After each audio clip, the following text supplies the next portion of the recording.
Bom, aqui no estúdio hoje a gente fala sobre trabalho, a sua dúvida a respeito das relações trabalhistas, principalmente agora, depois da reforma trabalhista que mudou as regras aqui no país. Guilherme, muito obrigado pela sua companhia com a gente, boa noite. Eu que agradeço, boa noite, Hélio. Guilherme, já tem muitas perguntas que chegam aqui pra gente pelo nosso WhatsApp 12981352908, você em casa pode mandar sua dúvida também. O João, do Pará, quer saber se condomínios são obrigados a realizar exames médicos nos funcionários do condomínio. Bom, na verdade o condomínio, quando ele contrata empregados diretamente, quando ele não se utiliza de empresas prestadoras de serviço, ele funciona da mesma forma como uma empresa, ou seja, os exames admissionais, os periódicos, os demissionais são sim obrigatórios. Tem que ter. A Thalita, da Bahia, quer saber sobre o recebimento do PIS. Para receber o PIS tem que ter 5 anos de trabalho em carteira? Não, na verdade é importante saber de qual ano nós estamos falando, porque é sempre tem um delay aí em relação a isso, mas não, ela precisa só ter tido, bom, primeiro, ela precisa se enquadrar na situação de receber até os 2 salários mínimos e ter trabalhado em empresas, não pode ter sido para pessoa física, porque pessoas físicas não emitem arrais que são enviados para o Ministério do Trabalho. Mas não são 5 anos não, é sempre no ano anterior ao recebimento do PIS. Ok. O Flávio de São Paulo quer saber se é verdade que com a nova lei trabalhista, caso um ex-funcionário perca uma ação na justiça, ele vai ter que pagar indenização para a empresa contra quem ele entrou? Na verdade, não é uma indenização contra a empresa. Na verdade, o empregado que ajuizar uma ação trabalhista não tiver os benefícios da justiça gratuita, que agora ele está limitado para quem comprovar que recebe até 40% do teto do INSS, ou seja, 40% de R$5.000 aproximadamente, quem não tiver a justiça gratuita é obrigado a pagar as custas processuais, que via de regra é 2% sobre o valor da causa, e os honorários de sucumbência do advogado da parte contrária.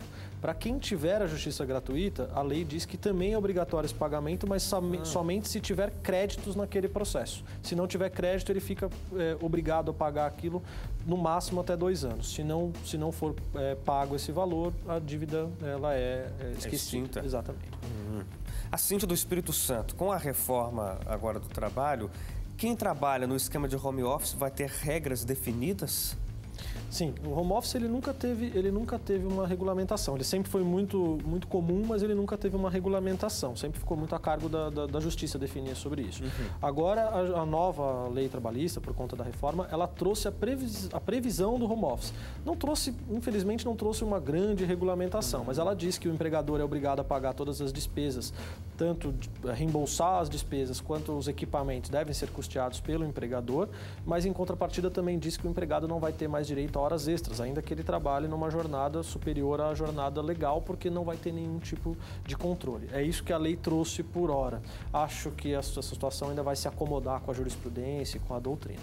Mas ainda ficaram faltando detalhes importantes, Guilherme? Na verdade, eu acho que essa lei como um todo, ela poderia ter sido melhor, ela poderia ter trazido uma regulamentação mais detalhada a respeito de todas as relações que ela trouxe. Na minha opinião, ela tem algumas falhas que ela poderia ter preenchido, algumas lacunas que ela poderia ter preenchido. O que vai acontecer na prática, na minha opinião? O que sempre aconteceu no nosso país. A jurisprudência, o tribunal, a justiça do trabalho como um todo, o TST, vai ao longo do tempo analisando as situações práticas e vai acomodando um pouco a situação e vai dizendo como é que elas vão funcionar em relação a um acidente, por exemplo. É algo que se pergunta, se o empregado sofre um acidente em casa, é um acidente do trabalho ou não? Não há uma resposta para isso, a lei não trouxe essa resposta. Quem vai acabar decidindo isso é o judiciário. Sim. A gente segue com outras informações. A defesa do ex-presidente Lula teve o pedido de habeas corpus preventivo negado pelo Superior Tribunal de Justiça. A intenção dos advogados de Lula era tentar impedir a prisão do petista, que já foi determinada pelo Tribunal Regional Federal da 4ª Região, no julgamento sobre o triplex do Guarujá. O ministro Humberto Martins, vice-presidente do Superior Tribunal de Justiça, rejeitou o pedido dos advogados de Lula, argumentando que existe uma jurisprudência no Supremo Tribunal Federal permitindo que a prisão aconteça depois da condenação em segunda instância, mesmo em casos que cabem recursos em instâncias superiores. O ministro alegou também que o habeas corpus preventivo só pode ser concedido quando a determinação de prisão é ilegal e imediata, o que, segundo Martins, não é o caso de Lula. Os advogados de Luiz Inácio Lula da Silva estão usando de várias estratégias para impedir que o ex-presidente seja preso e, inclusive, para manter a elegibilidade dele para as eleições deste ano, visto que Lula é o pré-candidato que lidera as pesquisas de intenção de voto. Eles acreditam que o entendimento do Supremo sobre a prisão depois da decisão em segunda instância não é vinculante, o que quer dizer que a aplicabilidade da condenação não é obrigatória. A defesa do petista mantém o discurso de que a condenação de Lula foi ilegítima e carregada por falhas. Cristiano Zanin Martins alegou que houve imparcialidade e arbitrariedade na condenação de Lula desde a primeira instância e que os resultados do processo não contêm provas de que Luiz Inácio Lula da Silva tenha cometido crimes. Apesar de ter o pedido de habeas corpus negado, ainda existem outras alternativas para a defesa de Lula. O pedido ainda deve ser analisado pela 5ª turma do próprio STJ, sobre a relatoria do ministro Félix Fischer. O TRF4 também ainda precisa concluir a análise dos embargos de declaração colocados pela defesa. O Ministério da Saúde atualizou os números da febre amarela de julho do ano passado até janeiro deste ano. Mais de 200 casos de febre amarela foram confirmados no país e 81 pessoas morreram justamente por causa da doença. Os números da febre amarela têm chamado muita atenção. Sim, porque é uma doença que é grave, que pode matar, né? É pânico. Nos postos, a corrida para conseguir uma vacina é grande. Pessoas enfrentam filas quilométricas para se imunizar. Eu cheguei aqui, era 5 e pouca da manhã, para conseguir, diante de todo o transtorno, né, mais ou menos. É um alívio conseguir, porque essa epidemia aí está meio sinistra. O último levantamento do Ministério da Saúde mostrou que no Brasil, entre julho do ano passado e janeiro deste ano, já foram registrados 213 casos de febre amarela e deste total 81 pessoas vieram a óbito. Neste mesmo período foram notificados 1.080 casos suspeitos, 432 foram descartados e 435 permanecem em investigação. O governo tem dedicado esforços para controlar o surto e impedir o aumento do número de casos. Até agora já foram gastos quase 59 milhões de reais em doses da vacina e a expectativa é de que o Ministério da Saúde encaminhe mais de 54 milhões de reais para auxiliar estados e municípios na realização das campanhas. Para fazer a imunização, é importante ficar atentos com alguns requisitos. A orientação do Ministério da Saúde é a seguinte: pessoas com grave alergia ao ovo, que vivem com HIV e que têm contagem de células CD4 menor que 350, não podem tomar a vacina. Porque é uma vacina de vírus vivos atenuados. Então, assim, como toda vacina, tem riscos de reações. O organismo vai reagir como se fosse uma doença, só que aí é lógico que é bem branda. Então, se a pessoa não está com o seu sistema imunológico direitinho, sem nenhuma restrição, ela pode desenvolver um quadro mais grave, uma reação mais grave e às vezes até fatal. A infectologista acrescenta que outros grupos de pessoas também têm que evitar a vacinação. Quem não deve tomar a vacina da febre amarela? Quem faz uso de corticoides, imunossupressores, imunomoduladores, em tratamento de quimioterapia, crianças menores de 9 meses, gestantes e mulheres que estão amamentando. Um outro alerta é para as pessoas que não têm o cartão de vacinação e não sabem se já tomaram a vacina. A doutora Sônia Rachid explica que uma dose repetida não é prejudicial à saúde. Em caso de alguma reação à vacina, como febre, enjoos ou mal-estar, a orientação é ir imediatamente ao médico. Não precisa se alarmar. Procura uma orientação médica e, lógico, de acordo se... Aí o médico vai avaliar, precisa uma hidratação, precisa tomar alguma medicação assim a nível de pronto-socorro ou alguma internação. Vale lembrar que as pessoas que vão viajar para zonas de risco devem tomar a vacina, pelo menos 10 dias antes da viagem. Para as viagens nacionais, são permitidas as doses fracionadas, mas para as viagens internacionais, apenas a dose padrão. E hoje aqui no estúdio, Guilherme Montoro tira dúvidas sobre direitos trabalhistas. Você pode mandar sua dúvida para a gente pelo nosso WhatsApp também. Guilherme, tem uma pergunta aqui do Éder Fabiano de Santarém, no Pará. Ele disse que a patroa dele pegou a carteira dele há 7 meses e até agora não assinou e nem devolveu para ele. Que orientação você dá para ele? Bem, a carteira de trabalho ela tem que ser devolvida em 48 horas depois que o empregado entrega, né? E tem que ser assinada no primeiro dia de trabalho.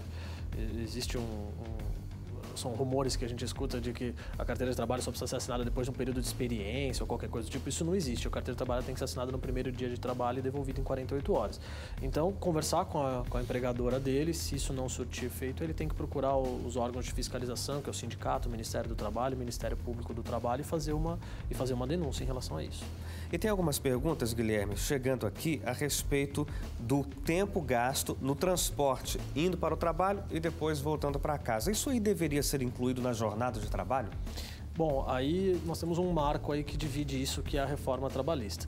Então, o tempo que é gasto do deslocamento da casa do trabalhador até o local da empresa, quando ela fica num local de difícil acesso e não servida por transporte público, ou seja, quando a empresa mesmo é que fornece o transporte para o empregado ir até lá, porque não tem o transporte público e ela fica num local de difícil acesso, até o dia 11 de novembro de 2017 era considerado horas em itinerário, horas do itinerário, e ela deveria ser remunerado como horas extras ou então integrar a jornada de trabalho. O trabalhador só poderia trabalhar às 8 horas por dia, já tirando essas horas da ida e da volta. Agora, com a reforma, esse tempo de deslocamento, mesmo que a empresa fique num local de difícil acesso, mesmo que não tenha transporte público e ela é que forneça um fretado, por exemplo, não será mais considerado como horas em itinerário. Uau, isso não tem reclamação. Não, na verdade a única discussão a respeito disso é que se os contratos que já estavam em curso quando a lei entrou em vigor, se a regra vale até aquele dia 11 de novembro de 2017 e depois ela muda de lá para cá, e isso é o que diz a medida provisória que veio na sequência, que essa lei ela se aplica a todos os contratos, inclusive o em curso, ou se não, se os contratos em curso não podem ser afetados por essa nova lei. E mais uma vez acredito eu que a Justiça vai acabar decidindo isso. Por mais que a medida provisória tenha dito que se aplica para todos os contratos, eu acho que a Justiça vai acabar decidindo isso com o passar do tempo. A Bruna, de Cuiabá. A relação de um funcionário com outras empresas que pertencem ao mesmo grupo que o contratou muda de alguma forma com a lei, com a reforma? Não, se ele tem uma relação, inclusive, de trabalho, ele trabalha para outras empresas de um mesmo grupo, isso é considerado como grupo econômico e empregador único, inclusive. Não há nenhuma mudança em relação a isso. O que tem mudança em relação à ideia de grupo econômico é que agora a lei ela ficou um pouco mais flexível para o reconhecimento de um grupo econômico. Ou seja, empresas que tenham os mesmos sócios, por exemplo, não necessariamente serão consideradas na Justiça do Trabalho para fins do pagamento de uma dívida como um grupo econômico. Essas empresas elas têm que ter interesses interligados ou uma administração interligada, enfim, tem que ter outros elementos que não apenas, por exemplo, sócios iguais de mais de uma empresa para que isso seja considerado grupo econômico. É a única mudança, mas na prática, do dia a dia do trabalho, isso não vai ter mudança. Certo. O Romário quer saber o que é que deve ser considerado parte do salário, agora com a reforma trabalhista.